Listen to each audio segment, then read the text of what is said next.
યાદ કરું એટલે મારો વિદેશનો લંડન સુધીના પ્રોગ્રામો જોઈ લેવાના તમારે શૂટ હોંગકોંગ હોય કે ચાઇના હોય હું વાઘરનો કાયમના માટે યાદ કરું છું જેને બલિદાન આપ્યા છે આ દેશની ધરતી માટે દ્વારકા માટે આ હા હા હા નામ લે માણેકે શિશુડો માંડ્યો ને વાઘેર ભરડે વાળ સોલ્જરની કીધી શેલડી અને ધધકે લોહીની ધાર અંગ્રેજોની સામે જ્યાંથી હાથમાં તરવારો લઈને બારવટિયા નીકળ્યા જ્યાંથી ઓખામાંથી આ હા હા હા મર્દ શીશ પર નવે મર્દ બોલી પહેચાને મર્દ ખિલાવે ખાય મર્દ ચિંતા નહીં માને મર્દ લે અંગરું દે મર્દ કો મર્દ બચાવે અને ગહરે સાંકરે કામ મર્દ કો મર્દ હી આવે અને નીકળ્યા જ્યારે ઈ વખતે દ્વારકાધીશ માટે માથા દીધા છે ગોળીઓ કાયમ બોલ્યો છું છાતીમાં ગોળી લાગે ધાડ ગોળી લાગે અને ફુવારો લોહીનો ઉડે વાઘેરો કહેતા હતા દ્વારકા પાંધી આય ધાડ ગોળી લાગે દ્વારકા પાંધી આય અને ઈ મૂળુ માણેક જોધા માણેક આ હા હા ઈ મૂળુ માણેક ને અમરેલીની કોર્ટમાં જેદી ઉભો રાખ્યો અને એને કીધું તું ગાય મૂળુ માણેક આ અંગ્રેજ અધિકારી ગોરો ઠેઠ ઇંગ્લેન્ડ થી આવ્યો છે બહુ મોટો સાહેબ છે અને બીજું કાંઈ તારે કરવાનું નથી એક જ વખત ખાલી આ જમણા હાથેથી આટલું કરી દેવાનું છે એમાં શું તને તારું દ્વારકા મળી જાય નહીતર બરોડા જઈને ફાંસીએ લટકાવી દેવામાં આવશે એક જ વાર અમારા ગોરા અધિકારીને સામો ઉભીને આમ કરી દેવાનું તારે જમણા હાથે એકવાર સેલ્યુટ કરી દે સલામ કરી દે તેથી અમરેલીની કોર્ટમાં મૂળુ માણેક બોલ્યો તો મૂળુ મૂછે હાથ અને તરવારે બીજો તવા દ્વારકા વાળાએ બે જ હાથ આપ્યા છે મને એક હાથ મારો મૂછ ઉપર રહે બીજો તરવારની મૂઠ ઉપર રહે પણ કદાચ દ્વારકા વાળે ત્રીજો હાથ આપ્યો હોય તો ગોલા અંગ્રેજ મૂળુ માણેક તને સલામ ન કરે જ્યાં તારે ગોળી મારી દે હોય ત્યાં મારી દે અને ફાંસીએ લટકાવ હોય ત્યાં લટકાવી દે આ હા હા વાતું કરવી બહુ હેલી ત્યારે ધર્મ બચ્યો નકરું રંગ ધન્ય લાગે ગફલત નો લાગે કોક દે ઉભા મોરની વાતું કરવી હેલી દો તલવાર બાંધ કે સભી કહાવત સુર પણ યુદ્ધ ટાણે ઓળખાય કિનકે મુખ પે નૂર ઘમાકા બોલે ને તો હારા બજારમાં ઘણીવાર બગડાટા બોલ્યા તો અમુક દીવાલાડા થાંભલાડા વહી જાય કોક કે ભાગ્યો ક્યાં તો હું તો પાણો ગોતતો હતો પાણો નહીં હતાવાનું ગોતતો હતો જ્યારે બહાટી બોલે તો ખબર પડે ધર્મને બચાવવા માટે કોઈ એવું ન માનતા ને એક વાત અહીંથી કહી દઉં કોઈ જ્ઞાતિવાદનો માણસ નથી પણ હકીકત છે એ મારે કેવું જોઈએ કાયમ કહું અહીંયા બેઠેલા બધા લખી લેજો જ્યાં લખવું હોય ત્યાં 100 કરોડથી વધારે હિન્દુ આજ ભારતમાં હોય અને વિશ્વ આખામાં હોય અને કોઈને મગજમાં એવો ફાકો હોય આ શબ્દ ફાકો શબ્દ એટલે વાપરું છું કે ઘણાને એવો વેમ ઘરી ગયો છે કોઈના મગજમાં એવો વેમ હોય કે પ્રકૃતિનો નિયમ છે એટલે આપણે 100 કરોડથી વધારે હિન્દુ આજ 21મી સદીમાં સહી તો એ કાઢી નાખજો વેમ નકર મારી પાસે આપજો હું બતાવી મને વાંચવાનો બધો શોખ છે એટલે આ જાણ્યા કરું કોઈને એમ હોય કે પ્રકૃતિનો નિયમ છે એટલે આપણે અટાણે 100 કરોડથી વધારે સહી 1 ના 2 2 ના 4 4 ના 8 8 ના 16 ના 32 ના 66 તો એમનો થતા આવ્યા ને આપણે 100 કરોડથી વધારે થઈ ગયા પ્રકૃતિનો નિયમ છે એટલે 100 કરોડ હિન્દુ હોય એવો કોઈને એમ હોય તો કાઢી નાખજો 1000 વર્ષ સુધી આ દેશની ધરતીમાં આપણા સૂર્યોએ ધગધગતા લોહી રેડ્યા એટલે 100 કરોડથી વધારે આજ આપણે જીવી છે ને આનંદ કરી છે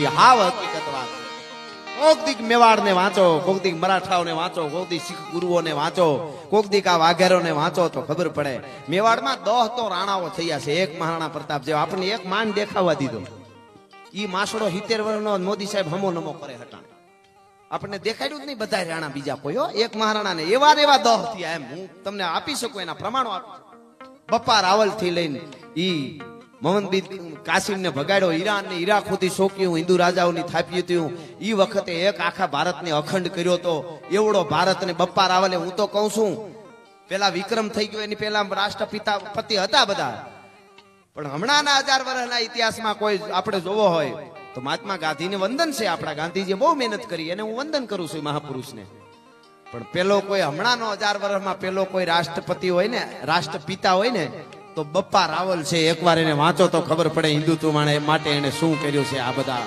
બહુ આપણને ભૂલાવવામાં આવ્યું છે તાજમહેલ કુતુબ મિનાર અને લાલ કિલ્લો ત્રણ આપણી ધરોહર સારી વાત છે મને ગૌરવ છે મારી ધરોહર છે એનું હું ગૌરવ લઉં છું પણ કાયમ મારા પ્રોગ્રામમાં બોલ્યો છું આ ત્રણ જ આપણી ધરોહર બતાવવામાં આવી એકલા મેવાડના રાણા કુંભાએ 32 થી વધારે દુર્ગ બનાવ્યા હતા એ આપણી ધરોહર નથી પ્રેમની નિશાની જો તાજમહેલ હોય તો એના તો હાથે મજૂરના કાપી લેવામાં આવ્યા હતા બનાવ્યા પછી કારીગરોના પ્રેમની નિશાની કોઈને જોઈ હોય તો રાણી કી વાય છે, કોક દી જઈને જોવો તો ખબર પડે. ઈ મહારાણીએ હાથ માળની ધરતીમાંથી બનાવ્યું છે. એવી કેટલા આપણી પાસે આપણી પરંપરા હતી, પણ ખબર નહીં. ઘણા હું કોઈ આપણે સાચું છે તો કેવું કે નહીં. મારે જો અટાણે આ રામ મંદિર નું આવે બધું, મને કોકે પૂછ્યું રામ મંદિર બનવું જોઈએ કે એનામાં તમારું શું કહેવાનું. 2 વર્ષ પહેલા કોકે પૂછેલું, 2-3 વર્ષ પહેલા. મેં કીધું અયોધ્યામાં રામ મંદિર જ હોય ને, અમે ક્યાં કાબુલમાં બનાવવાનું કહીએ છીએ. હવે બીજી વાત, અયોધ્યામાં ગમે એટલું ખોજશો તમારા સનાતનના જ પુરાવા નીકળશે, અને કાબુલમાં ખોજશો ને તોય અમારા સનાતનના જ નીકળવાના છે. એ તમને જ્યાં લખવું હોય ત્યાં લખી લેજો. આવું હું 4 વર્ષથી બોલતો આવું છું. જોઈ લેવાનું શું છે વિડિયા બધે, આ બધા સાક્ષી છે. એમાં 6 મહિના વર્ષથી પહેલા 6 મહિના પહેલા જ છાપામાં આવ્યું કે અહીંયા 4,500 વર્ષ પહેલાનું મંદિર નીકળ્યું ધરતીમાંથી ખોદતા હતા. બોલો આ જયારે વેલા મોડું થાય ખરું આપણે બોલીએ એટલે આ હકીકત. હવે મારે એક દાખલો દેવો છે. કોઈને જ્ઞાતિવાદનો માણસ જ નથી. અમે કાદુ મકરાણી ને રાહડા ગાઈ છે. સારું કરે એના માટે અમારે વંદન છે, એ તો છે જ. વલી મામદ આરબની અમે વાતો કરીએ છીએ, ઈમાનદાન મુબારકની અમે વાતો કરી છે. પણ અહીંયા રહીને જો અહક થતું હોય, અમીર ખાન એમ કહેતો હોય કે મેરી પત્ની યહાં સેફ નહીં હે, તો પાકિસ્તાન ભેળું તા ઘૂગલું, અહીંયા હું ડાયટો છે. એ વાત તો હાવ હકીકત છે ને. અહીંયા જો સેફ ન હોય, આટલી આઝાદી ભારતમાં બોલવાની, આઝાદીની અભિવ્યક્તિ આવી ક્યાંય છે જ નહીં દુનિયામાં. તોય જો ન ફાવતું હોય તો પછી આપણે આ કેવું પડે કે નહીં. બાકી હિન્દુ, મુસ્લિમ, શીખ, ઈસાઈ બધાની એક થઈને ભારતને સુપર પાવર બનાવવાનો છે આપણે. આપણો આ દેશ ફલે ફૂલે, એમાં બધાને સારું, પણ ઘણા અહક થાય છે એટલે બોલાઈ જાય છે. એ હકીકત વાત છે. એટલે એક દાખલો હું આપતો રહું છું, આજે આપું. કોના નામના નગર હોય, કોના નામના ગામ હોય, રોડ અને રસ્તા હોય, નક્કી દુનિયા કરે. હું સનાતન ધર્મના એક સાહિત્યકાર તરીકે અહીં વાત મૂકું છું. નક્કી દુનિયા કરે. કોઈ દી હું મારું અંગૂઠો ધોઈને પીવું તો હું કોઈ દી મહાન ન થઈ શકું. એમ આપણા સનાતનના આપણે વખાણ નહીં, પણ આપણે પુરાવા દઈએ તો દુનિયાને માનવું પડે કે નહીં, એવો એક પુરાવો આપો. કોના નામના મંદિર હોય, કોના નામના નગર હોય, કોના નામના રસ્તા હોય, એની તમને વાત કરું. દુનિયા નક્કી કરે કોના નામના. એક દાખલો આપું સાલું સંગીતમાં. એક માણસે પોતાના હગા 3 ભાઈઓને ગરાહ હાટું મારી નાખ્યા હોય. ગરાહ માટે થઈને મારી નાખ્યો હોય, ગાદી માટે થઈને. હગા ભાઈઓને કોઈને જીવતા દિવાલમાં ચણાવી દીધા, ક્રૂરતાથી માર્યા, ભૂંડાએ એવું કામ કર્યું હોય. હગા મા બાપને જેલમાં પૂર્યા હોય. ઓથેન્ટિક વાત હું કાયમ મારા પ્રોગ્રામમાં બોલું છું. હું જેટલું અહીંયાથી બોલીશ એના માટે કોઈને કોર્ટમાં જવું હોય તો આપણે પુરાવા દેવા માટે તૈયાર છીએ. આપણે બોલવામાં બકવામાં ઘણો ફેર હોય, આપણને ખબર છે. બોલ બોલ અમોલ હે, બિન તોલે મત બોલ, પહેલે ભીતર તોલ કે ફિર બાહિર તું બોલ. એક માણસે 3 દીકરાને 3 ભાઈઓને મારી નાખ્યા, હગા મા બાપને જેલમાં પૂર્યા, અને જેલમાં મરવા ટાણે એનો બાપ કરગરતો હતો કે ઔરંગઝેબ બેટા, હું શાહજહાં તને પગે લાગુ તારો બાપ હોવા છતાં મને થોડુંક પાણી પીવરાય. મેં મુર્દે જન્નત में पनाह नहीं मिलेगी, મને થોડુંક પાણી પીવરાવી દે, બસ હું મરી જાઉં છું, હવે છેલ્લા શ્વાસ છે. કે એ બુઢ્ઢે को कोई पानी नहीं देगा. 2 મા બાપ તડફડતા હતા. છેલ્લે ખબર પડી ગઈ શાહજહાંને કે હવે આ પાણી નહીં આપે, મારા છેલ્લા શ્વાસ છે. ત્યારે ઔરંગઝેબને એના બાપ શાહજહાંએ કીધું એ વાત છે, સાંભળજો. કોઈને તકલીફ હોય તો પેલા શાહજહાંને પૂછે, પછી મને પૂછે. આ જે વાત છે એ કહું છું. શાહજહાંએ શું કીધું, ગાય ઔરંગઝેબ, હવે હું તો મરી જાય હમણાં. તે પાણી ન પાયું, હગા બાપને જેલમાં પૂરી દીધો, મને, અમને 2 માણસને, મા બાપને. પણ ઔરંગઝેબ સાંભળી લે, શાહજહાં કહે છે કે તારા કરતા તો ઓલા સનાતન હિન્દુ ધર્મ વાળા હરાક મર્યા પછી મા બાપને પીપળે પાણી રેડવા જાય છે, તું જીવતાય પાણી નથી પીવરાવતો, ભલા માણસ. હા 350 વર્ષ પહેલા શાહજહાં બોલ્યો છે, ઈ હું તમને કહું છું. પ્રમાણ ખાલી આપી દો સનાતનને એટલે દુનિયાને આફરડું આવવું પડશે. મુદ્દો ઈ છે, વાંચ્યા વગર નીકળી જાય કોકને સાંભળી તો પછી નો ભેગું થાય. પણ ઈ એમ બોલ્યો કે તારા કરતા તો ઈ હારા. હવે એને વખાણ કર્યા છે તો આપણે દુનિયાને કરવા પડે કે નહીં, આ હકીકત છે. હવે મારે કેવું ઈ કે આ મા બાપને પાણી વગર જેલમાં મારે, 3 ભાઈઓને જીવતા મારી નાખે ગાદી હાટું. એના નામના રોડ ને રસ્તા નગર હોય, ઔરંગાબાદ ને ફલાણાબાદ હોય, કે એક બાપના વચન ને ખાતર એમ કહી દે 14 વર્ષ વનમાં રહીશ, બાકી મારે અયોધ્યાની ગાદી નો ખપે. બીજો કે તો હું તારી હારે ઉઘાડા પગે. ત્રીજો કે મારે એ બાજુ લમણો ન હોય. ચોથો કે નંદીગ્રામમાં ખાડો ગાળીને બેહું, બાકી અયોધ્યાની ગાદી ન ખપે. કોના નામના રોડ ને રસ્તા ઓના નામના હોય કાના, ઈ નક્કી દુનિયા કરે. મારે કોઈને કાંઈ કેવું નથી, આપણે તો હાસા પુરાવા ખાલી દેવાના છે. એટલે સનાતન માટે ઈશ્વરદાસજી કહે છે,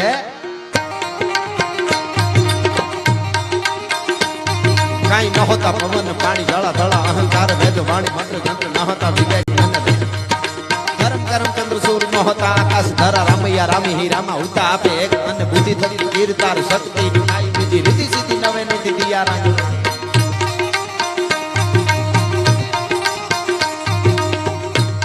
નેડે હલ્દી મેદાન માંથી જવ નોની ખોજ આમે ભર ભર આજા શાહી ભોગ લોની ખોજ માંથી એકલો કાટકો રાણો વાટીકો એકતા વિના સપના મંડાણ માંડે રાજપૂતી ખોજ માંથી મહારાણો જ છે સાહેબ પણ રાણા પ્રતાપનો શેરો રાખવો પડે ને માતાઓ બહેનો એ બેઠા એમને કહું ધર્મનો આધાર તો આ દેશની નારી શક્તિ પણ છે પેલો શિક્ષક માં છે બાળકોને શીખાડે હા એની જવાબદારી બહુ મોટી છે કે તમારી દીકરી શું કરે દીકરો શું કરે માફ કરજો પણ મારે તો પ્રોગ્રામમાં કહેવાય જાય છે હું કાયમ બોલું છું કે અમે રાતે પ્રોગ્રામ પૂરો કરી નીકળી પછી ગાંધીનગર હોય અમદાવાદ હોય ભુજ હોય ભાવનગર હોય રાજકોટ હોય જુનાગઢ હોય સુરત હોય બરોડા હોય જામનગર હોય પોરબંદર હોય રાતે 2:30 વાગે અમે પ્રોગ્રામ પૂરો કરીને નીકળી રોડ માથે હોટલે ઉભા રહી 20 વર્ષના 22 વર્ષના 18 વર્ષના દીકરી અને દીકરાઓ મા બાપે ભણવા મૂકેલા હોય ત્યાં જીલે ફી ભરીને મહેનત કરી અને 2:30 વાગે કાફેમાં બેઠા હોય આપણે પૂછી શું કરો તો કે નાઇટ આઉટ કરવા માટે આવ્યા તમારી જિંદગી જ આઉટ છે હવે નાઇટ આઉટ ની ક્યાં વાત રહી છે એને તમે સમયની કિંમત સમજાવજો તાણે હોઈ જાઓ લેસન કરી લ્યો આ કરી લ્યો તે કરી લ્યો તમારે આગળ જમાનો કેવો આવે છે એ કહેતા રહેજો નહીતર ક્યાં ના નહીં નકરી વાતો નીકળી પડે જીને કે હે 4 દિન બાકી હે બેકાર દિન કુંડાળા કાઢવા નહીં હારું કરવા છે 4 દિન છે તો નબળા પાસે નબળું સાંભળવાય દેતા નહીં હમણાં એક બેન અમારા પ્રોગ્રામમાં ઊંચા થઈને ગાતા હતા પૂછો જરા પૂછો મુझे क्या हुआ है મેં કીધું અડકવા હુઆ હે અમારા પ્રોગ્રામમાં કીધું આ તો રહેવા દ્યો એટલે કહું છું મહારાણા પ્રતાપનો શેરો ખાલી આમ ઝાંખવો પડે ને અજબદેવ પવાર નામના રાજપૂતાણી એમના પત્ની પડખે ઊભીને કહેતા હતા કે રાણાજી થાકી ગયા હો ને તો પોરો ખાઈ લ્યો થોડોક સમય કડે બાંધેલી 2 તરવાર અને ચેતક ઘોડો મને આપી દો આ રાજપૂતાણીને ત્રેવડ છે મેવાડને કેમ ઘેરે કરવું એ ભલા માણસ અને આયા પણ જ્યારે હથિયાર છોડવાની તો વાત હતી જ નહીં પણ ખાલી એવો ઈશારો થયો કોકે કીધું હોય છે કે હવે કદાચ અંગ્રેજ સામું હથિયાર છોડવા પડે તેથી દેવુબાઈએ ઈ જ કીધું હતું કે ના છડિયા હથિયાર મૂળુભા વંકડા દેવુભા વંકડા ના છડિયા હથિયાર છોડવાની વાત ન આવે એટલા માટે કહે છે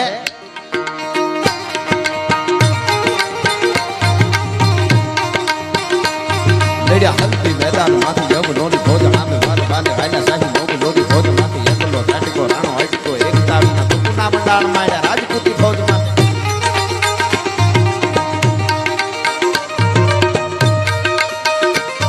ભલી વંડારી કટારી લાગાય તદી કાળા કબાણો હમારી કટારી માયો હોવે તે સંગ્રામ દાનો હે મજારી ની શ્રી વંડારી સાથે ટકા હૈયા આપો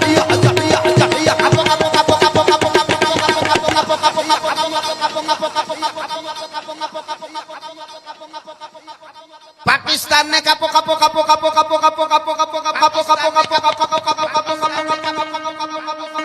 આવા વાઇબ્રેશનો કાયમ આપણી અંદર હોવા જોઈએ બાકી એને કાપવા માટે આપણી સેના બરોબર છે આ સેનાના યુવાનો હોય પોલીસ હોય ઈ જે દોડે ને બધું કરે ને એ આપણે ખાલી વાત જ કરીએ હું એક હોડી છે ને હફી જાય એને કેટલી કસરત કરવી પડે એ તો એના એંગલ થી જોવો ત્યાં જાવ ખબર પડે બહુ મોટી વાત છે વાતો કરવી હેલી છે બધા હિમાડા હાચવીને શોકીઓ હાચવીને જે બેઠા છે બધા હું કાયમ બોલ્યો છું કે આજ પણ સરહદની માથે દેશની સેનાના યુવાનો જાગે છે એટલે પ્રોગ્રામમાં તબલા વાગે છે બેંજો વાગે છે સંગીત વાગે છે એ એટલી જ વાત હકીકત છે પણ આ પાકિસ્તાન આમ તો આપણે ખાલી રમૂજ માટે યાદ કરીએ છીએ બાકી આપણી વડે નથી વડ વગર કોઈ ધીંગાણું ન કરતા અહીં બેઠેલા બધાને કહી દઉં હા વડ વગર ધીંગાણું કરીને એમાં આપણી ઘટે આપણે વડ જ નથી ને એનો એક દાખલો હું બહુ આપું ઘણી વાર બાપા ભેં આપણે ઓખામાં તમારે ઘણી વાર માલધારીઓ મારા ઘણા છે એની ભેં ઘણી વાર મરી જાય કોઈ શોટ લાગે ને મરી જાય એક્સિડન્ટમાં મરી જાય ગલટી થઈને મરે કોઈ દી ટીવીમાં છાપામાં નહીં આવે ભેં મરે એમાં થોડું આવે મરતી હોય ભેંસ પણ 5 વર્ષ પહેલા સુરતના એરપોર્ટ ઉપર એક ભેં પ્લેન આરે ભટકાણી આખા દેશના મીડિયામાં આવ્યું હતું બોલો નગર ભેંસ હતી આખા દેશના મીડિયામાં આવ્યું તમે ભટકાવ ને તો એવા આરે ભટકાવ દુનિયાને ખબર પડે કે મર્દનું ફાડ્યું ભટકાણો શાબાશ તારી જનતાને ધન્ય છે हाँ हिंदी चैनलों में मैं जोयलू देखिए ये गुजरात के सूरत का एयरपोर्ट है उधर से प्लेन आ रहा है इधर से भैंस जा रही है ये हम कहता था हाँ देखिए एयरपोर्ट में भैंस कैसे हो सकती है मैं कीधु हो सकती है सूरत में हमारे मालधारी है क्यों नहीं हो सकता अगर पाकिस्तान वाला ज्यादा इधर उधर हुआ तो भादरवे महीने में हमारा मालधारी का पाडा फाटीन दुआड़े जाता है, काठियावाड़ी हिंदी हो, बादता बादता बॉर्डर पार करेगा, पाकिस्तान को खूंदी नाखेगा। કહેવાનો અર્થ એટલો છે કે નબળી વાત કરવાની જ નહીં, ખમારી જ રાખવી, આધી રોટી ખાઈએંગે ને દેશ કો બચાએંગે ને એ બધું તે દી અનાજ ઓછું હતું એટલે અટાણે જમાવટ હોવી જોઈએ. હા, એટલે કહેવાનો અર્થ મારો ઈ ધરતીમાં બેઠા છે. મને ખૂબ જાણીતું ગીત, મને આ વખતે ઓખામાંથી જગત મંદિર સુધીથી અને દુનિયામાં ખૂબ બધાએ મને જે હકીકત વાત કરી, કીધી કે હોળી ધૂળેટી ઉપર અત્યારે વાગે છે, પણ હોળી ધૂળેટી ઉપર લાખો યાત્રાળુ દ્વારકામાં આવ્યા, એમાં બધાય ગીત વાગતા હતા. એમાં વધારે 50% થી વધારે કોઈ વધારે 70% સુધી કોઈ ગીત વાગ્યું હોય તો મારું ઓખો એકલું વાગ્યું છે. અને ઓખાના માઢુડાઓ, હું એક પોરહ તો વ્યક્ત કરી હજ કે આજે વિશ્વના ફલક ઉપર ઓખો ઓખો ઓખો થાય છે. આ એટલા માટે આ ગીત કાઈ જાહેરાત હોય કહી દેજો, આપણે મજા જ. જબરજસ્ત તાળીઓના ગડગડાટથી આપણે વધાવીએ જે રાજભા ગઢવી જમાવટ જે કરે છે, ત્યારે આપણા ધારાસભ્ય અને ખાસ કરીને જેની અહીં ખાસ પ્રેરક ઉપસ્થિતિ છે, 11,000 રૂપિયાથી રાજભાને વધાવે છે. તાળીઓના ગડગડાટથી વધાવે. ધન્યવાદ. જબરજસ્ત 11,000 રૂપિયાથી રાજભાને વધાવે છે. જબરજસ્ત તાળીઓના ગડગડાટથી આપણે વધાવીએ. માટે બહુ મોટી વાત છે એમની. એ સમજી ગયા. હું ઓલું મેં ન ગયું દ્વારકા વાળો હમણાં ઓલું સપાખરું ગયું ને, હાચો હાચો હાચો હાચો કાયમ રૂપિયા ઉઠતા હતા, હું આમ કરી આમ કરું કે દુનિયાની મોહમાં એ બધી ખોટી આજે હતા નહીં, બાપાને ખબર પડી ગઈ. બોલો કાંઈ ને થોડુંક તો કાંઈક આગળ પડ્યું રહેવું જોઈએ.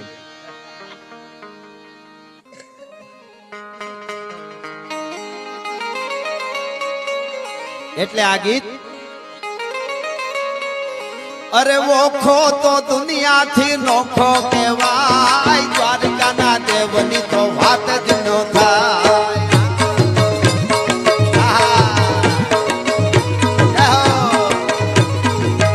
મારો ઓખો તો દુનિયાથી નોખો કહેવાય, મારા દ્વારકાના ઠાકરની વાત જ ના થાય. વાહ દીકરીઓ, વાહ બેનો, રમી લ્યો રમી લ્યો.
સાગરના સાનિધ્યમાં, સાગરના ખોળે, સાગરના તટે, આવું બધું ગીતોમાં આવ્યું હતું બધે, પણ દરિયાના ફળિયામાં હજી સુધી કોઈ શબ્દ વાપર્યો જ નહોતો. એટલા માટે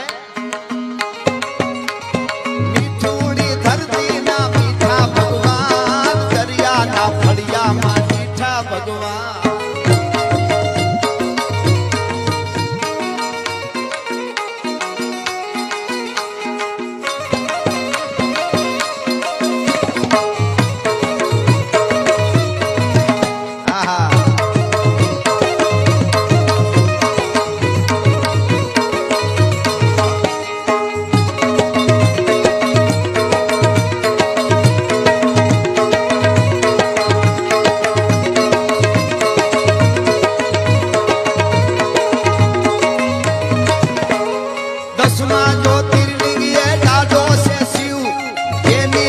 पाती से जगना हर जीव, 10वां ज्योतिर्लिंग ये डाडो से शिव, जेनी कृपाथी से जगना हर जीव.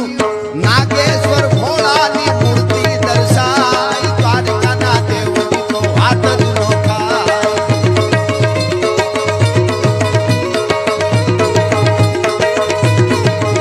અરે મીઠુડી ધરતીના મીઠા ભગવાન, મારા દરિયાના ફળિયા મોટી ભગવાન.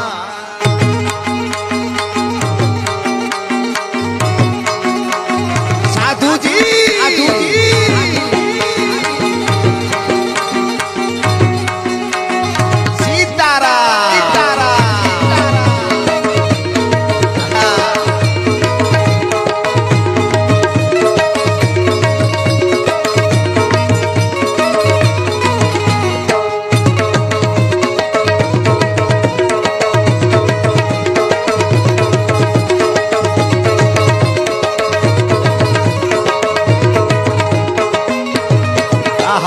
હવેની કડી મને ગમતી.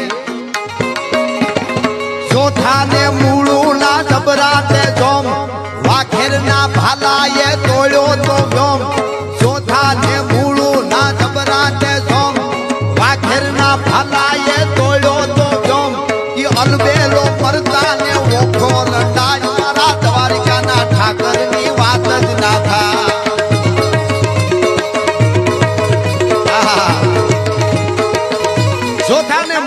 જબરાતે જોમ અને વાઘેરના ભાલાએ તોડ્યો તો વ્યોમ, અલબેલો મરતા અને ઓખો રંડાય. પરમ દિવસે મેં વાત કરી હતી, હું કરતો રહું છું. સોમૈયા માણેક થઈ ગયા અહીંયા. આ દ્વારકા વાળાની રણછોડની કેવી કૃપા હોય, જો મને તમને વિશ્વાસ હોય તો. પ્રસંગો તો ઘણા બધા મને આવે છે, પણ સોમૈયો માણેક એવો પ્રતાપી રાજા કે મારો રાજા રણછોડ છે, હું તો એનો દીવાન છું. અને એની ભક્તિ, એનો પ્રભાવ અને એની પવિત્રતા એટલી પ્રસરી ગઈ આખા ગુજરાતમાં. તો સૌરાષ્ટ્રના કોઈ ખૂણાના ગામડામાં કોઈ દીકરીના લગ્ન થયા અને 17 વર્ષ થયા તો સંતાન થાય નહીં. એને એમ થયું કે દ્વારકા વાળાનો પરમ પ્રતાપી ભક્તરાજ દ્વારકાની ધરતીમાં સોમૈયા માણેક કોઈ થઈ ગયા છે, એની હું માનતા કરું, મને દીકરો દે. હે સોમૈયા માણેક બાપ, મને જો દીકરો થાય, દીકરો દીકરી સંતાન મને જો થાય તો હું આમ નહીં આમ કરીશ. વાત પછી તમને કહું શું માનતા કરી. દીકરીએ માનતા કરીને 11મા મહિને દૂધના ફીણ જેવો, કેહુડાના ફૂલ જેવા દીકરાનો જન્મ થયો ને બાઈ રાજી થઈ ગઈ. 6 મહિનાનો દીકરો થયો. પોતાના પતિને હારે લઈ ગાડામાં બેઠી બાઈ. માનતા એની એવી હતી, 4 નાળિયેર સાલા ઉતારી અને ડગલો કર્યો, ગંજ કર્યો ગાડામાં, અને ગાડા ખેડૂને કીધું કે હાલો દ્વારકા લઈ લ્યો. ધીરે ધીરે ધીરે ધીરે ધીરે ધીરે ધીરે સૌરાષ્ટ્રની ધરતીના કેડા કાપતા કાપતા ઓખો આવ્યો. દ્વારકાની બજારમાં બરોબર આવે છે અને બધા પૂછવા માંડ્યા, સોમૈયા માણેક નો ક્યાં પાળ્યો છે?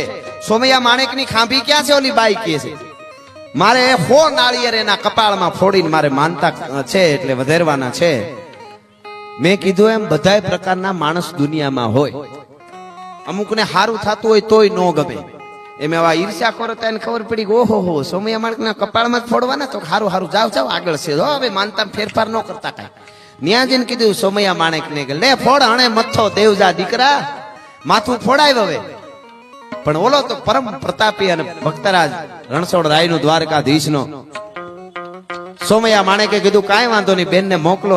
બેન ને પછી ખબર પડી દીકરીને, અરે હાય હાય, હું એવું માનતી હતી કે સોમૈયા માણેક ની ખાંભી કે પાળ્યો હશે, એમાં હું નાળિયેર ફોડીશ. આ તો જીવતો રાજા છે. આવી મને નહોતી ખબર. રોવા મીડી બાઈ. અરે બાપા, સોમે માણેકને કીધું બાપુ મારી ભૂલ થઈ ગઈ. મને એમ કે તમારો પાળ્યો હશે, એમાં હું નાળિયેર ફોડીશ. મને દીકરો તમારી કૃપાથી આવ્યો છે, દીકરો થયો છે. અરે અરે અરે, હલી અચ મુજી ધી હલી અચ. ઈ મથો ખુલ્લો રખી ડિયાસી, જોર બરાબર જોર મુજી ધી. એ મારી